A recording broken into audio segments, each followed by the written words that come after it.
হরে কৃষ্ণ। আজকে আমরা এসেছি উত্তর 24 পরগনার সোদপুর ইস্কন মন্দিরে।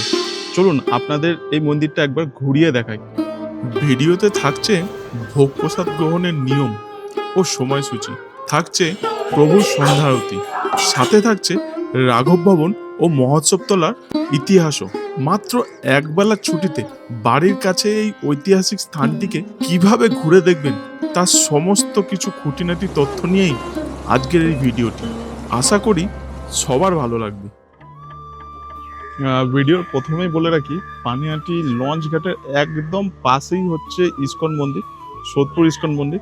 তো এই পিছনে হচ্ছে পানিহাটি লঞ্চ ঘাট, আর সামনে এই দিকে গেলে হচ্ছে ইস্কন মন্দির। তো সুতরাং আপনাদের সবার আগে সোদপুর পানিহাটি লঞ্চ ঘাটে আসতে হবে। সে আপনি সোদপুর স্টেশন থেকে অটোতেও আসতে পারেন, বা আমার মতো কন্যগড় বাটার ঘাট হয়ে লঞ্চ পার হয়েও আসতে পারেন। তাহলে বন্ধুরা, আমরা এখন সোদপুর লঞ্চ ঘাটে দাঁড়িয়ে আছি, আর এই সামনেই হচ্ছে অটো স্ট্যান্ড। অটো স্ট্যান্ড থেকে ঠিক সোজা তাকালেই কিন্তু মূল ইস্কন মন্দিরটা প্রায় দেখা যায়। তবে অটো স্ট্যান্ডের ঠিক পাশেই আছে কিন্তু মহাপ্রভু শ্রী চৈতন্যদেবের মন্দির। যদিও আমাদের এই ভিডিওটির মূল আকর্ষণই হলো ইস্কন মন্দির, তবে পানিহাটি ইস্কন মন্দিরের কথা বলতে হলে মহাপ্রভু শ্রী চৈতন্যদেবের কথা কিন্তু আসবেই আসবে। সাথে আসবে এখানকার ঐতিহাসিক মহোৎসব তলা, তার সাথে আসবে দণ্ডমা উৎসব ও রাঘব পণ্ডিতের কথা বা রাঘব ভবনের কথা। এই যে এইটা হলো মহোৎসব তলা, তো মূল মন্দির সামনেই আছে। যেহেতু অটো স্ট্যান্ডের পাশে হচ্ছে মহোৎসব তলাটা, তো চলুন ছোট্ট করে মহোৎসব তলার একটু জাস্ট হিস্ট্রিটা জেনে নিই, তারপর আগে যাওয়া যাবে। 500 বছর পুরানো এই সেই বট গাছ, যে কিনা প্রচুর ইতিহাসের সাক্ষী। একদিন পুরী থেকে ফেরার পথে শ্রী চৈতন্য মহাপ্রভু এখানেই এই বট গাছের মূলেই পানিহাটি তীরে নৌকা থেকে নামেন শ্রী রাঘব পণ্ডিতের সাথে দেখা করার উদ্দেশ্যে। রাঘব পণ্ডিত ছিলেন মহাপ্রভুর প্রিয় ভক্ত। মহাপ্রভুর ইচ্ছা ছিল রাঘব পণ্ডিতের সঙ্গে একবার দেখা করেই শান্তিপুরের উদ্দেশ্যে আবার রওনা দেবেন। এদিকে শ্রী চৈতন্য মহাপ্রভু এসছেন শুনে চারিদিক থেকে প্রচুর ভক্তের সমাগম হয় তেনাকে দেখার জন্য। ইতিমধ্যে খবর পান রঘুনাথ দাস। তিনি এবার বিশাল স্বনামধন্য জমিদার গোবর্ধন দাস মজুমদারের ছেলে। রঘুনাথ দাস বোটে করে গঙ্গা পার হয়ে আসেন মহাপ্রভুকে প্রণাম জানাবার উদ্দেশ্যে। তখন মহাপ্রভু তাকে দণ্ডস্বরূপ সমস্ত ভক্তবৃন্দকে দধিচিরা ভক্ষণ করানোর আদেশ দেন। আর সেদিন থেকেই আজও চলে আসছে সেই প্রথা, দণ্ডমা উৎসব নামে। প্রতি বছর জ্যৈষ্ঠ মাসের শুক্লা তিথিতে এখনো এই উৎসব পালন করা হয়। এই ছিল এখানকার ইতিহাস। চলুন তাহলে এবার মন্দিরের দিকে যাওয়া যাক। তবে আমি এখন চলে এসেছি ইস্কনের মেন গেটে, বাট ওই দিকে কিন্তু আরেকটা গেট আছে। তো চলুন একবার দেখে নিই ওই গেটটাও। মেন গেট থেকে জাস্ট একটুখানি ঢুকেই সামনে এই দিকে আছে হচ্ছে পার্কিং এর দিকে অনেকটা জায়গা আছে। এটা দিয়েও মন্দিরে প্রবেশ করা যায়, তবে আমরা ওই দিকের গেটটা দিয়ে ঢুকবো। আচ্ছা, মন্দিরে কিন্তু কিছু নিয়মাবলী আছে, সেটা অলরেডি স্ক্রিনে স্ক্রল হচ্ছে, যা আপনাদের সবাইকে একবার দেখার অনুরোধ করব, তাতে আপনাদেরই সুবিধা হবে। আমরা এখন মন্দিরে ঢুকছি। সামনে এখানে অনেক দোকান আছে।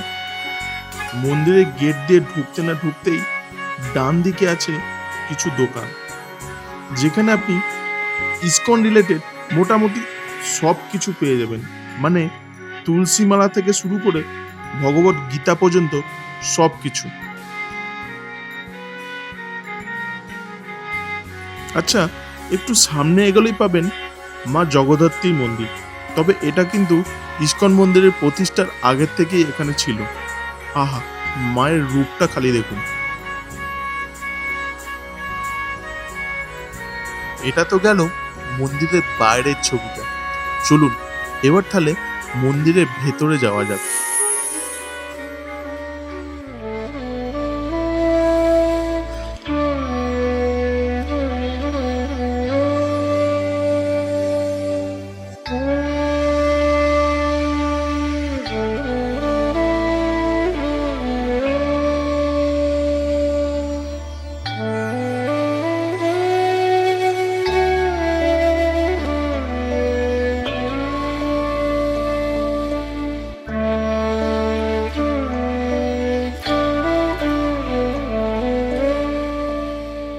আচ্ছা, এবার আসি ভোগ প্রসাদ কিভাবে পাওয়া যাবে। গর্ভগৃহে ঠিক উল্টো দিকেই আছে মহাপ্রসাদ কাউন্টার। আর ওই যে ওই ডেস্কে দেওয়া যে কোনো একটা নাম্বারেই কল করে 8টা থেকে 11টার মধ্যে নাম লেখাতে হবে। তারপর মন্দিরে এসে কুপন সংগ্রহ করতে হবে দুপুর 1টার মধ্যে। আর 1:30টার সময় হয় ভোগ বিতরণ। মন্দিরের ঠিক পাশেই আছে এই ভোগ বিতরণ ক্ষেত্র। তবে নারী পুরুষ আলাদা আলাদা সারিতে বসিয়ে ভোগ বিতরণ করা হয়। আর যাদের হাঁটুর সমস্যা আছে তাদের জন্য আলাদা চেয়ার টেবিলেরও ব্যবস্থা আছে। আমরাও কিন্তু বসে পড়েছি ভোগ প্রসাদের লাইনে।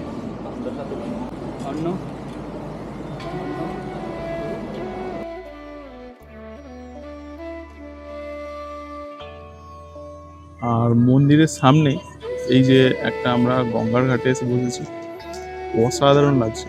মানে বিকালবেলা সামনে এখানে সূর্যাস্ত হচ্ছে আর ওই যে একটা নৌকা চলে যাচ্ছে, আর দারুণ লাগছে। মানে ফুরফুরে একটা হাওয়া দিচ্ছে, অসাধারণ লাগছে, অসাধারণ। তো বন্ধুরা, অন্তত একবার আপনাদের সবাইকে এখানে আসার আমন্ত্রণ জানাচ্ছি। আপনারা আসুন, দেখবেন ভালো লাগবে। খুব সুন্দর মন্দির। আর ভিডিও যদি ভালো লাগে তাহলে ভিডিওতে লাইক করে চ্যানেলটিকে সাবস্ক্রাইব করবেন। আর জানেনই সামনে হচ্ছে দুর্গাপুজো, বাঙালির সব থেকে বড় উৎসব। তো সেখানেও আশা করি আমাদের কিছু ভিডিও থাকবে, তো সঙ্গে থাকবেন। চলুন সামনে যাওয়া যাক। ইসকন থেকে মিনিট 2-3 ডিস্টেন্সে আছে কিন্তু রাঘব ভবন। আর শোনা যায় মহাপ্রভু এখনো কিন্তু ওখানে সদা বিরাজমান আছে। তো যাবেন নাকি একবার রাঘব ভবনে? চলুন ঘুরে আসি। দেখতে দেখতে রাঘব ভবনে চলে এলাম। চলুন আপনাদেরও দেখাই রাঘব ভবন।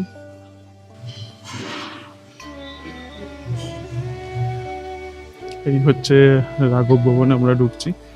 আর সামনের দিকে হচ্ছে বাবার মন্দির।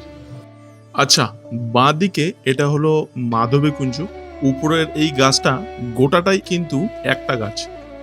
আর এটাই কিন্তু বাবার সমাধিস্থল। মূল মন্দির মনে হচ্ছে এখন বন্ধ।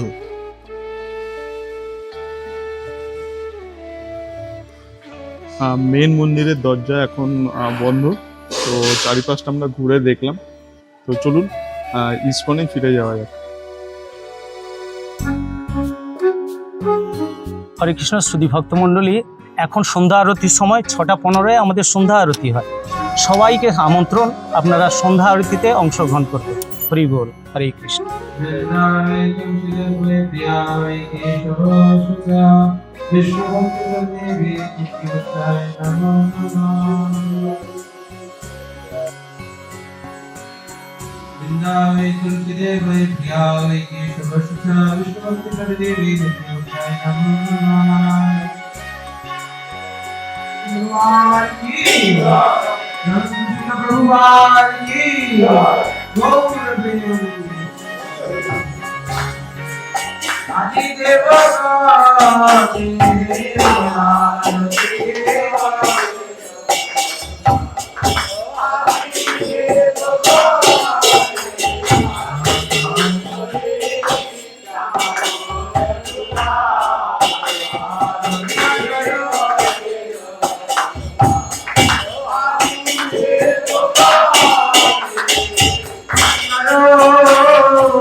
Udaya Digana